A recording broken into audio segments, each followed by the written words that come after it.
అప్పుడు ఒక మాట చూడండి, ఏమన్నది?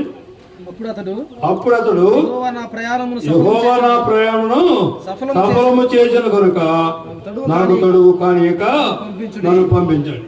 ఇప్పుడు పరిస్థితి ఏంటంటే కాసేపు ఆగినాక సొంత గ్రామం నుండి పెద్దలు వస్తారు, వచ్చారేమో తెలియదు, కానీ మేము వెళ్ళిపోవాలి, అక్కడికి ఎంతకెళ్ళాలి అంతకెళ్ళాలి, ఇక్కడ తొందర పెట్టే విషయం జరుగుతుంది. అలాగే ఇక్కడ మనం ఆలోచన చేస్తే 4 విషయాలు ఏంటంటే సాటి అయిన సహాయాన్ని ఇచ్చిన వాడు దేవుడు, ఇది ఆయన వల్ల కలిగిందేనని గుర్తెరగాలి. 2 కుటుంబాల వారు, బంధువులు, స్నేహితులు అందరూ మన ఇష్టం కాదు, మన సొంతం కాదు అనుకోవాలి. 3వది అంటే దేవుని తండ్రిలో ప్రార్థన చేయాలి. ఎంతవరకు ప్రార్థన చేయాలంటే అయహోవం జరిగేంత వరకు ఈ దేహం వల్ల కలిగిన కార్యమని 2 కుటుంబాలు, 2 దంపతులు కూడా ప్రార్థన చేయాలి. దీన్ని నడిపిస్తున్నటువంటి మరి తల్లిదండ్రులు లేక పెద్దలు ఉన్నవారు వారు కూడా ప్రార్థన చేయాలి. దేవునికి సాష్టాంగపడాలి, దేవుణ్ణి హృదయపూర్వకంగా హత్తుకోవాలి, దేవునికి విధేయులై ఆయన్ని చేయాలి. తర్వాత ప్రయాణం, వారిని అక్కడ పంపించేదానికి వివాహ ఏర్పాట్ల కొరకు వివాహ కుదుర్చులో ముందు పడినటువంటి ఆదికాండం 2:18 ఉన్నది. అది ఏమైనదో మనకు తెలుసు. 2:18 ఆదికాండ గ్రంథం. మరియు దేవుడైన యెహోవా నరుడు ఒంటరిగా ఉండడం, అది ఇందాకన్నా చెప్పాడు, మొట్టమొదటి ఒంటరిగా ఉండడం మంచిది కాదని ఎరిగిన వాడై వారిని సాటి అయిన సహాయాన్ని ఏర్పాటు చేర్చాడు. అది ఎబ్రీ పత్రిక 13:4 చదువుకున్నాం. దాకా మనం ఏం చదువుకున్నాం? అన్ని విషయంలో ఘనమైనది.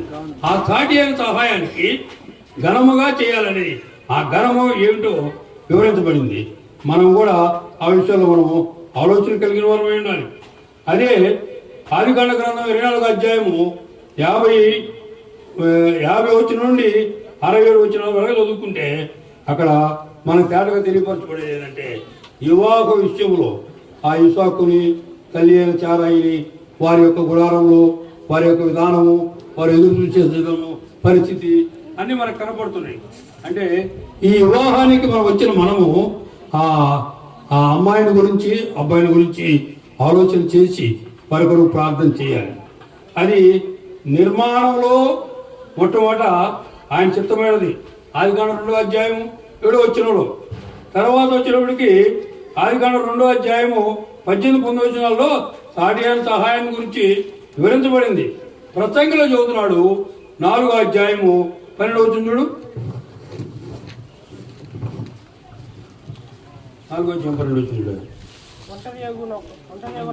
ఒంటరి యగు నా దాని మీద మరి ఒకడు పడిన ఎడల ఇద్దరు కూడి వారిని ఎదిరింపగలరు, 3 పేటల తాడు త్వరగా దేవుడు. ఎందుకంటే ఒంటరిగా ఉన్నప్పుడు వేరు, కానీ ఇద్దరు కలిసి ఉన్నప్పుడు ఎదిరించడానికి ఎంతగానో దోహదపడుతుంది.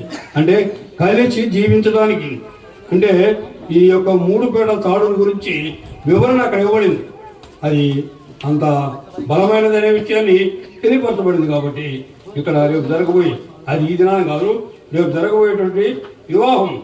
అదే అది సామెతల గ్రంథం 18వ అధ్యాయము 22వ వచనంలో చూస్తే ఒక మాట మనం తెలియపరచబడుతుంది. చూడండి 18:22.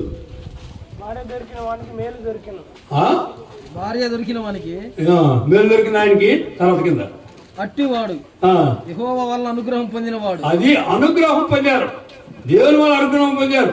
అక్కడ ఆ బాబు అందే, ఇక్కడ మరేరాణి అందే. అనుగ్రహం, దేవుని యొక్క అనుగ్రహం పొందడం ద్వారా వివాహం అనేది జరుగుతుంది. అందుని బట్టి మనము చాలా ఇంకా ఎన్నో ప్రశ్నలు మనం చూసుకోవచ్చు. కానీ అదే సామెతల గ్రంథం 27:18 చూస్తే 27:18 చూస్తే ఒక మాట మనకు తెలియపరచబడుతుంది. 27:18 అంజూరపు చెట్లు పెంచువాడు దాని ఫలము తినును, తన యజమానుని మన్నించువాడు ఘనత నొందును. అది ఘనత నొందాలే ప్రభు సన్నిధిలో.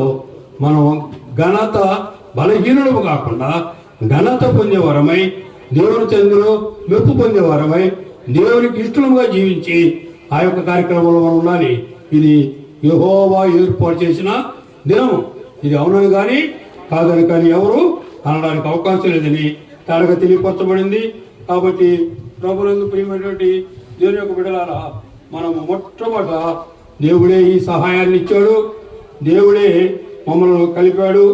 ఇది యెహోవా కలిగిన కార్యమని జ్ఞాపకం చేసుకోవాలి, సాష్టాంగపడాలి. తర్వాత దేవుణ్ణి ప్రార్థించాలి, దేవుని స్తుతించాలి, దేవుని గణపరచాలి. తర్వాత ప్రయాణంలో ఆయన మర్చిపోకుండా ఇరువురు కలిసి ప్రయాణం చేయాలనేటువంటి ఆలోచన ఉంది. ప్రభు ఈ మాటలు దీవించును గాక. ఈ సమయం ఇచ్చిన పెద్దలకి, అలాగే సేవకుడు మరి పద్మరావుకి, కుటుంబానికి అందరికీ ప్రేమపూర్వక వందనాలు తెలుపుతున్నాము. మంచిది. సమయం 1 గంట దాటింది. మరి ఆకలేమో కేకలు పెట్టుద్ది, కానీ కనపడదు, కంటికి కనపడదు. అది లోపల ఉంది ఆకలి కాబట్టి మరి ఈ సమయంలో చేస్తున్నాను వచ్చి రెండు మాట తెలియపరిచి ప్రార్థన చేస్తారు. జక్రయ్య గారు ఇక్కడికి వస్తే చివరిలో ఆయన ప్రకటన చేయాలి.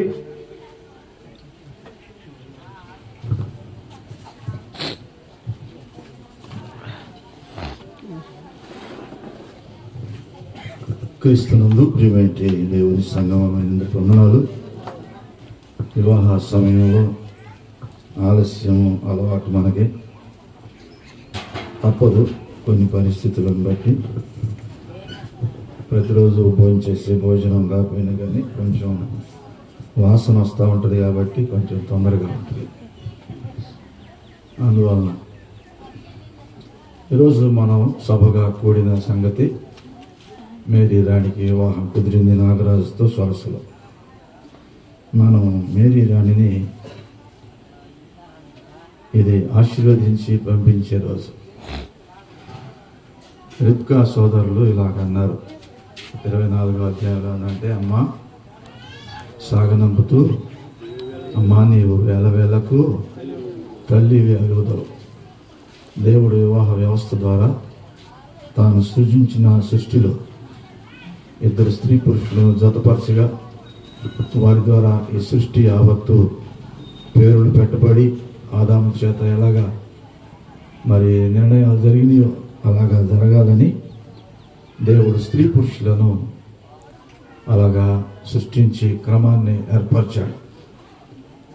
ఈ ప్రత్యేకమైన సమయంలో మనం అందరం కలిసి ఈ కుటుంబంలో మరి ముఖ్యంగా మనకు చాలా సంప్రదాయాలు ఆడపిల్లలకు మరి అన్నలు తమ్ముళ్ళు ఉంటే వారు ఎప్పుడు వారి క్షేమాన్ని చివరిదాకా కోరుతూ ఉండాలని మనకుండే ఒక సంప్రదాయం తెలుసు మనందరికీ.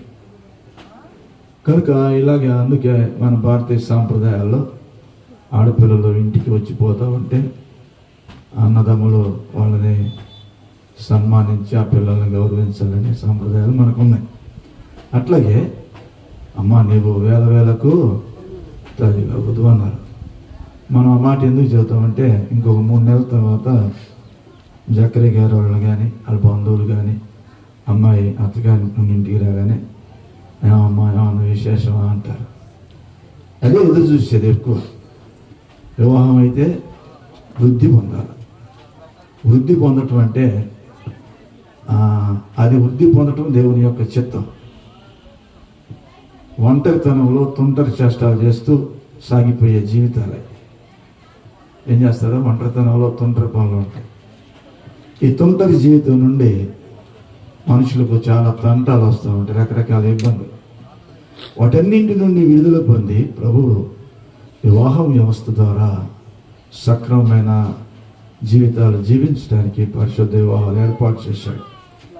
కనుక దేవుని బిడ్డలు వివాహ వ్యవస్థను ఘనమైనది అన్నారు. తుంటరి జీవితాలు దూరపరచబడాలి. తుంటరితనం ఆగిపోయి సమృద్ధి అయిన జీవితం కొరకు ఎదురు చూడాలి. పరమగీతంలో 2వ అధ్యాయం 3వ వచనం ఏమన్నాడంటే, నా ప్రియుడు అడవి వృక్షముల కంటే జలద వృక్షంలా ఉన్నాడు అనుకోవాలంట. తన ప్రియుడి గురించి స్త్రీ ఏమనుకోవాలన్నాడంటే, అడవి వృక్షములో ఉన్న వృక్షములన్నింటికంటే నా ప్రియుడు జలద వృక్షం అంటే ఇంగ్లీష్లో ఏమన్నాడంటే దాన్ని యాపిల్ చెట్టు అన్నాడు. చాలా వృక్షాలు ఉంటాయి, పనికిరాని చెట్లన్నీ చాలా ఉన్నట్టుగా చూసుకోవాలి. తన భర్త మాత్రమే యాపిల్ మొక్కలాగా, యాపిల్ చెట్టు అంటే అక్కడ మంచి మంచి సౌందర్యంగా యాపిల్ చెట్టు ఎట్ట కనపడద్దు, తన భర్త మాత్రమే స్త్రీకి అలా కనిపించాలి. ఇలాగ భర్తను గురించి